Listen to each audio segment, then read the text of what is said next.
মা তোমার ছেলে 64টি দিন পর বাংলাদেশের 64 জেলা ঘুরে ইনশাল্লাহ তোমার বুকেই আবার ফেরত আসবে। Mind it. এমন কিছু করে দেখাতে চাই যা বাংলাদেশের ইতিহাসে এর আগে কখনো কেউ করে দেখায়নি। হ্যালো এভরিওয়ান, আসসালামু আলাইকুম। গতকালকে গ্রামে এসেছি।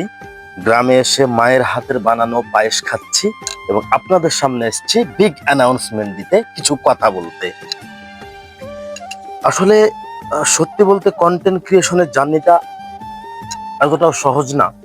বাইরে থেকে দেখে যতটা সহজ মনে হয়, শুরুতে যতটা আমার কাছেই সহজ মনে হয়েছিল, কন্টেন্ট ক্রিয়েশনের জার্নিটা আসলেই এতটা সহজ না। অনেক কঠিন একটা পথ, অনেক চড়াই উত্তরাই পার হয়ে কন্টেন্ট ক্রিয়েটর হওয়া যায়। আমরা বাইরে থেকে দেখে যতটা কন্টেন্ট ক্রিয়েটরকে সহজ মনে করি, সহজ ভাষায় বিবেচনা করে ফেলি, আসলে এতটা সহজ না। আর আমি মাইন্ড ইট, এমন কিছু করে দেখাতে চাই যা বাংলাদেশের ইতিহাসে এর আগে কখনো কেউ করে দেখায়নি, করে দেখার সাহস পায়নি। সেই চ্যালেঞ্জটা আমি হাতে নিতে চাই, সেই চ্যালেঞ্জটা আমি পূরণ করে দেখাতে চাই ইনশাআল্লাহ। সেই জন্যে সব থেকে বেশি যেটা প্রয়োজন সেটি আপনাদের অনুপ্রেরণা, আপনাদের ভালোবাসা। বিশেষ করে আপনাদের অনুপ্রেরণা পেলে আমি এগিয়ে যেতে পারবো। যদি আপনারা অনুপ্রাণিত আমাকে না করেন তাহলে আমার পক্ষে এগিয়ে যাওয়া কোনোভাবেই পসিবল না। আপনাদের সাপোর্ট যদি আমি পাই তাহলে বাংলাদেশের পই পই করে বাংলাদেশের 64টি জেলা আমি ঘুরে দেখাবো এবং আপনাদের সাথে নিয়ে ঘুরবো ইনশাআল্লাহ। সেজন্য অনুগ্রহ করে আপনারা আমাকে সাহায্য করবেন, তাহলেই আমার পথটা সহজ হবে। ওই যে আগেই বললাম, কন্টেন্ট ক্রিয়েশন এতটা সহজ না।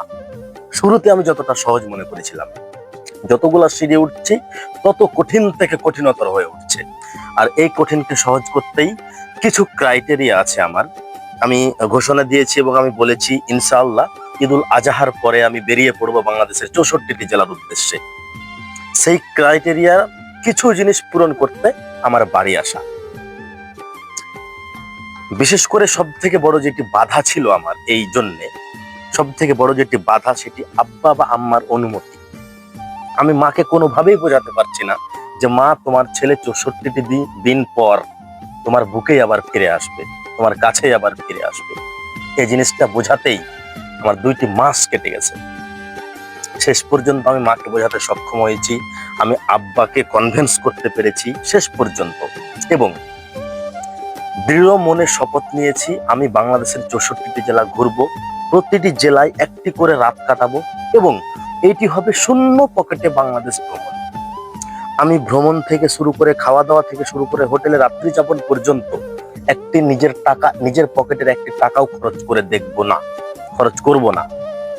হ্যাঁ, আপনাদের কাছে মনে হচ্ছে এটা অসম্ভব, আমিও জানি এটা অসম্ভব, কিন্তু এই অসম্ভবকে সম্ভব করারই চ্যালেঞ্জ হাতে নিয়েছি আমি। অনুগ্রহ করে আমার ভিডিওতে বেশি বেশি কমেন্ট করবেন, যদি সম্ভব হয় তাহলে ভিডিওটি শেয়ার দিবেন। আপনাদের ভালোবাসা ব্যতীত, আপনাদের অনুপ্রেরণা ব্যতীত বাংলাদেশের 64টি জেলা 64 দিনে এবং প্রতিটি জেলায় একটি করে রাত থেকে সফর শেষ করা 4টেখানে কথা না। এবং আমি সেটি করে দেখাবো ইনশাআল্লাহ। এবং আপনাদের ভালোবাসা পেলে, আপনাদের সাপোর্ট পেলে এই পথটা, দুর্গম পথটা আমার জন্য অনেক সহজ হয়ে যাবে। তো যা হোক, আপনারা দোয়া করবেন, ভালোবাসা দিবেন, সাপোর্ট করবেন, এইটুকু চাওয়া। আমার কিছু কিছু জিনিস দরকার। এখন যা দিয়ে ভিডিও রেকর্ড হচ্ছে সেটা হচ্ছে আমার ফোন দিয়ে। আমার একটি ভালো ক্যামেরা দরকার, ভালো একটি মাইক্রোফোন দরকার, এডিট করার জন্য একটা ল্যাপটপ দরকার বা পিসি দরকার। এভরিথিং কিছু জিনিস প্রয়োজন, যেগুলোর জন্য আমি থেমে আছি। যদিও ওইগুলা বড় বাধা না, ওই যে বললাম না, সব থেকে বড় বাধা যেটি ছিল সেটি হচ্ছে মায়ের অনুমতি, বাবার অনুমতি।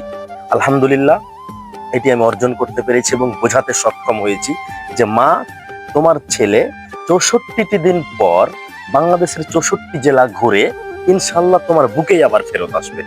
এটা আমি বোঝাতে সক্ষম হয়েছি এবং দোয়া করবেন ইনশাআল্লাহ আমি ঈদুল আজহার পরে বাংলাদেশের 64টি জেলার উদ্দেশ্যে বেরিয়ে পড়ছি।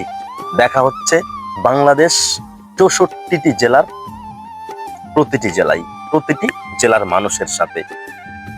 আসসালামু আলাইকুম, আল্লাহ হাফেজ।